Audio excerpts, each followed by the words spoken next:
Imagine that the person you trust invites you to a secret meeting in the desert. He tells you that there is a surprise. You believe that this meeting can change your life. Maybe you will finally get the answers you have been waiting for. But hours later, your car is abandoned in the middle of nowhere. Your phone is turned off. And the person you met claims to the police that he barely knows you. And that's how one of the most intricate investigations in the California desert begins. A story that involves 2 marriages, a secret affair, a suspected pregnancy, abandoned mines, and a man who has been denying everything for over 2 years, until one day he stands before a jury and admits that it was he who took Erin Corwin's life. Erin Renee Hevelin Corwin, born July 15, 1994, grew up in Oak Ridge, Tennessee. Those who knew her remember her as a quiet and caring young woman who loved animals, especially horses. Before moving to California, much of her free time was spent around animals, and her love for them remained one of the most important parts of her life. As a teenager, Erin became close to John Corwin. The two had known each other for years. Their relationship became serious, and in November 2012, they got married. John is a Marine Corps officer. His service takes the young couple thousands of miles from Tennessee to a military base near 29 Palms, California. It's a completely different world. Vast expanses, mountains, desert, abandoned mine shafts, and temperatures that in the summer turn any search outside of populated areas into a real ordeal. Erin is only 19. She's far from her family and trying to build a new life around the military base. She finds a place where she can be close to animals again, White Rock Horse Rescue Ranch in Yucca Valley. There, she takes care of horses and even helps an emaciated mare named Cassie regain a significant amount of her weight. But it was through life around the base that Erin became close to another married couple, Christopher Brandon Lee and his wife Nicole. Christopher is also a Marine. The families live close to each other, spend time together, and their shared interest in horses and life in the desert further brings them closer together. Gradually, however, the relationship between Erin and Christopher crosses the line of friendship. A secret relationship begins. Both are married. Christopher also has a young daughter. When their relationship became known to their husbands, the situation became even more complicated. However, according to information that later reached investigators, the relationship between Erin and Christopher did not end definitively. They continued to maintain contact secretly. At this point, another factor enters the story. Erin believes she is pregnant. Her relatives tell the police that she is approximately 3 months along. At first, it is not even clear whether medical experts will be able to definitively determine all the details of the pregnancy. The even bigger question is who the father is. Erin herself admitted to relatives that it could be Christopher. A definitive answer to this question will never be established. But for the prosecution, the possibility that Christopher was the father later became a key part of the alleged motive. And then comes the morning of June 28th, 2014. Erin gets up early. She tells John she's going to Joshua Tree National Park to see places she can show her mother later. Her mother is due to visit soon. Around 6 or 7 in the morning, Erin leaves the house. This is the last time her husband sees her alive. But investigators later learn that Erin may have had a completely different reason for heading to the desert. According to information shared with her relatives, she is expecting a meeting with Christopher. He is supposed to talk to her about their relationship and the future. Erin even admits that he is waiting for her, some kind of special surprise. This turns an ordinary day into something much more important for her. She leaves and disappears. When she doesn't come home, John tries to contact her, to no avail. The next day, he reports her missing. At first, no one knows if Erin had an accident, got lost, or disappeared on her own. But the desert around Joshua Tree is vast. A special agent from the Naval Criminal Investigative Service later described the scale of the search as looking for a needle, not in one, but in 1,000. On July 2nd, Erin's car was found. It was near 29 Palms, but Erin was not in it. This significantly changes the picture. The disappearance does not appear to be voluntary, and investigators are beginning to view the case as suspicious. The search involves local authorities, specialized rescue teams, and the Naval Criminal Investigative Service. But when the detectives start talking to people around Erin, her secret life comes to light. Her relationship with Christopher, her alleged pregnancy, her plans for the future. Suddenly, there are two obvious men who need to be checked out: the husband and the lover. John knows about the problems in the marriage. The police must determine whether jealousy or anger could be the reason for the disappearance, but the checks gradually begin to exclude him. There is no reliable evidence that he followed Erin into the desert or that he was involved in her disappearance. Attention is increasingly focused on Christopher Lee. The reason is not just the relationship. The problem is his behavior. Initially, he downplays his relationship with Erin. However, investigators receive information that the two were significantly closer than he claims. Then they begin to piece together his actions on June 28th, and the picture becomes even more disturbing. That morning, Christopher is in the desert. He tells acquaintances that he is going to hunt coyotes. The investigation also establishes his interest in the abandoned mines in the area. That in itself doesn't prove a crime. But there are already too many coincidences. Erin expects to meet in the desert. Christopher is in the desert. Then Erin disappears, and Christopher claims he never met her. How would you react as an investigator at this point? Are the lies enough to focus the entire investigation on Christopher? Or would you still be afraid that you are pursuing someone just because of a secret relationship? For the police, the answer must be given by the evidence, and there is still not enough of it. The investigators search the car, the houses, and the belongings. They find traces that strengthen their suspicions.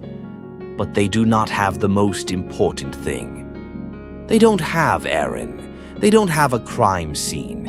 And they don't have enough evidence to charge her with murder. Meanwhile, Christopher's contract with the Marine Corps ends, and he and his family leave for Alaska.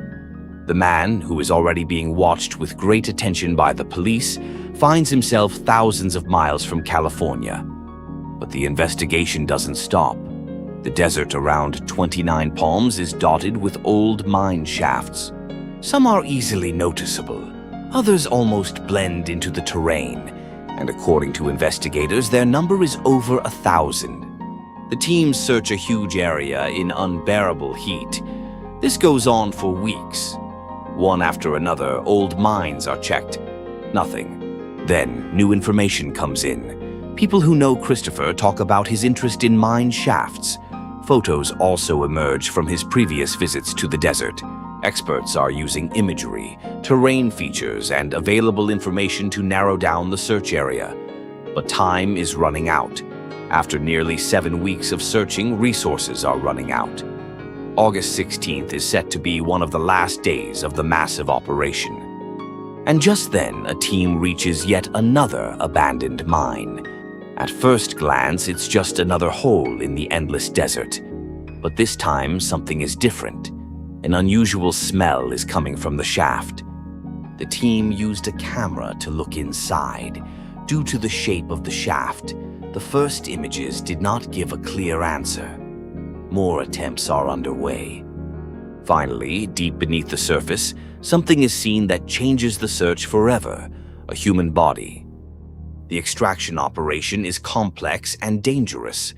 The mine is deep, and the air inside poses a risk to rescuers.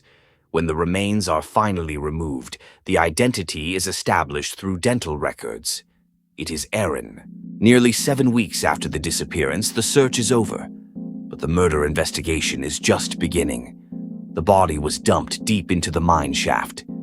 Among the items found around the scene were metal parts, shell casings, and other items that investigators are carefully comparing to items associated with Christopher.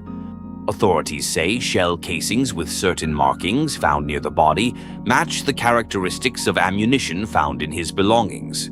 Rebar was also found at the scene. And the prosecution now has a much stronger picture than it had in the first few weeks. During the same period, Christopher Brandon Lee was arrested in Alaska. He was returned to California and charged with Aaron's murder, but he refused to plead guilty. The case dragged on for more than 2 years, and all this time the main question remained the same.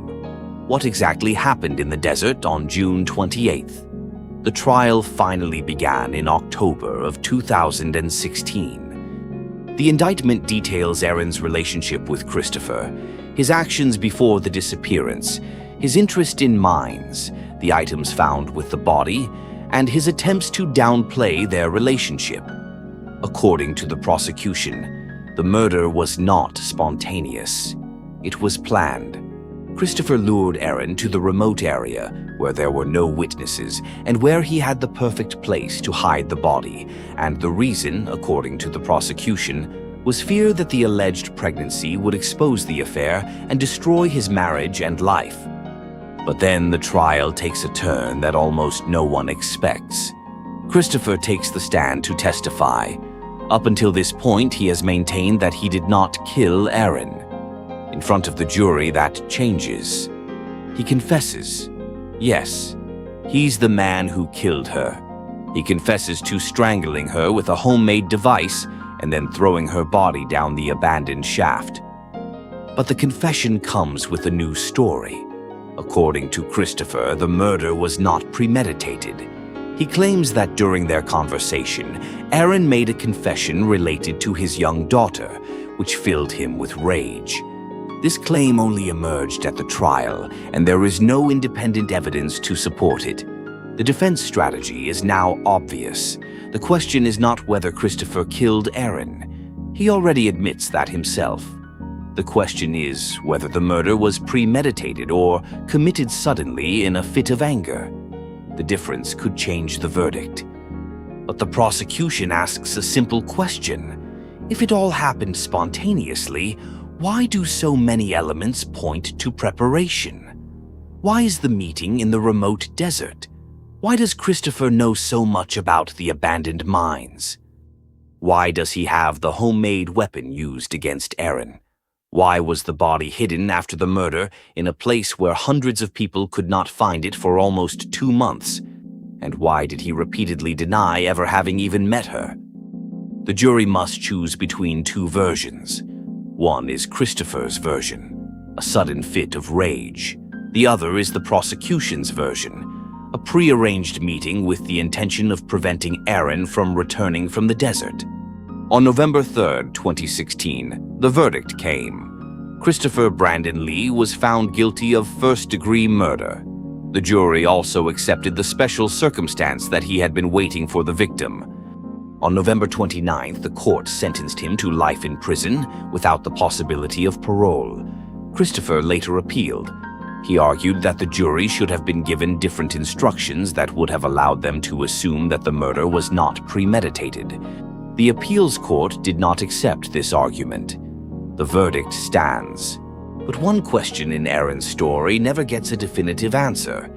Pregnancy is one of the central parts of the theory of motive, but paternity has not been definitively established. So, we will never know for sure whether the child Aaron was expecting was John's or Christopher's. And in the end, that doesn't change the most important thing.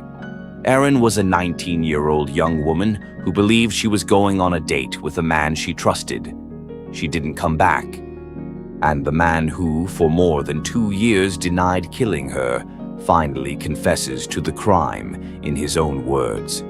In your opinion, which piece of evidence most strongly reveals a premeditated plan? The remote location chosen, the interest in abandoned mines, Christopher's behavior after the disappearance, or the fact that he initially denied even meeting her?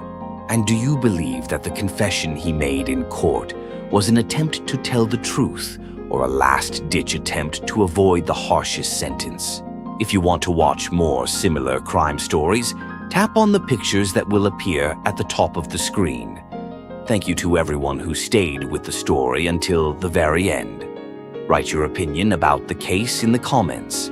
If you found the video interesting, like it and share it, because this way you help the channel reach more people. Subscribe and activate the bell so you don't miss the next real crime investigations.